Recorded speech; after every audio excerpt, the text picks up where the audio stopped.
నువ్వు క్రేజీగా ఉంటావు, కొంచెం క్యూట్గా కూడా.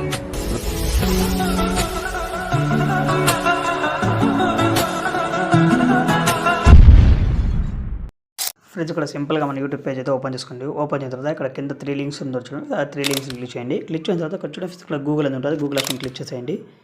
గూగుల్ ఆప్షన్ క్లిక్ చేసిన తర్వాత కాస్త లోడ్ అయితే ఉన్నది. లోడ్ అయిపోయిన తర్వాత ఇక్కడ ఏం చేస్తారంటే ఇక్కడ సర్చ్ క్లిక్ చేయండి. సర్చ్ క్లిక్ చేసిన తర్వాత ఏం చేస్తారంటే ఇక్కడ బిగ్ లెటర్స్లో హర్షిత్ ఏఎస్ అని క్లిక్ చేసి మళ్ళీ ఇక్కడ 189 అని క్లిక్ చేసి సర్చ్ చేసేయండి. ఇక్కడ సర్చ్ చేసిన తర్వాత కాస్త ఏదో వచ్చేస్తున్నది మనకి వెబ్సైట్ అనేది. దీన్ని క్లిక్ చేసేయండి. వెబ్సైట్ని క్లిక్ చేసిన తర్వాత కాస్త లోడ్ అవుతుంది. లోడ్ అయిన తర్వాత ఇక్కడ ఏం చేస్తారంటే మీరు దీని అంతా స్క్రోల్ చేసేయండి. ఇక్కడ స్క్రోల్ చేసేయండి. ఇక్కడ చూడండి, ఇక్కడ స్క్రోల్ చేసిన తర్వాత చూడండి మనకి ఇట్లయితే 4 ఇది చూడండి. ఇక్కడ 4 అయితే కనపడుతుంది. ఇక్కడ ఫుల్ ప్రాజెక్ట్ ఉంటుంది. XML అయితే అవసరం లేదు. ఇక్కడ ఫాంట్ కూడా ఉంటుంది. ఫాంట్ చూసి డౌన్ చేసుకోండి. ఇక్కడ సాంగ్ కూడా ఉంటుంది. ఇప్పుడు ఏం చేస్తాను, సింపుల్గా అలైట్ మోషన్ యాప్ ఓపెన్ చేసుకోండి. ఇక్కడ అయితే ఇట్లా చూస్తున్నది మనకి. ఇక్కడ చూడండి, ఇక్కడ ఏం చేస్తుంది, ఇక్కడ ఫాంట్ మార్చుకోండి. ఇక్కడ ఫోటో